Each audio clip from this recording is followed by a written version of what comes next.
তো 2026-এ চারিদিকে হইচই ফেলে দেওয়া হরর ফিল্ম অবসেশন ফাইনালি ওটিটিতে চলে এসেছে। আমি সিনেমাটা দেখেছি এবং আমার সত্যি সিনেমাটা খুব ভালো লেগেছে। আমার মনে হয় সিনেমাটা ওয়ার্থ দ্য হাইপ। অবসেশন আমি অ্যাকচুয়ালিতে যখন থেকে ট্রেলার বেরিয়েছে তখন থেকে আমি সিনেমাটা নিয়ে এক্সাইটেড ছিলাম।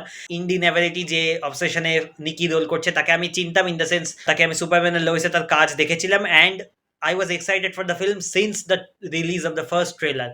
আমার কনসেপ্টটা ভালো লেগেছিল। I was actually very very excited. আমি ভেবেছিলাম এটা হয়তো হলিউডে মোটামুটি একটু আধটু চলবে, এত যে হইচই ফেলবে সেটা আমি বুঝতে পারিনি। আমি ভেবেছিলাম মোটামুটি একটু আধটু চলবে অ্যান্ড দেন তারপর ওটিটিতে এলে আমি দেখে রিভিউ করবো। বাট তার আগে সিনেমাটা এত পপুলার হয়ে গেল, এখন সবাই সিনেমাটা নিয়ে কথা বলে ফেলেছে অ্যান্ড আমি এত পরে সিনেমাটা নিয়ে কথা বলছি। বাট এত লোক যারা এখন লাফালাফি করছে অবসেশনই, সবাই দেখাদেখি করছে, অনেকে তো মাল্টিপল টাইমস দেখেছে। আর তাদের মধ্যে অনেকেই জানতো না অবসেশনের সম্বন্ধে। আমি ইন্ডিয়ার কথা বলছি, বিদেশে হয়তো মানে যেহেতু ওখানকারই সিনেমা হলিউডে, তো হলিউডে হয়তো অনেকে জানতো, তাও হলিউডেও কম লোক জানতো বিকজ ইন্ডিয়ান অ্যাবিলিটি খুব একটা পপুলার অ্যাক্ট্রেস তো নয়। এই মুহূর্তে পপুলার, বাট তখন তো অত পপুলার অ্যাক্ট্রেস ছিল না। তো অনেকে হলিউডেও জানতো, অনেকে জানতো না।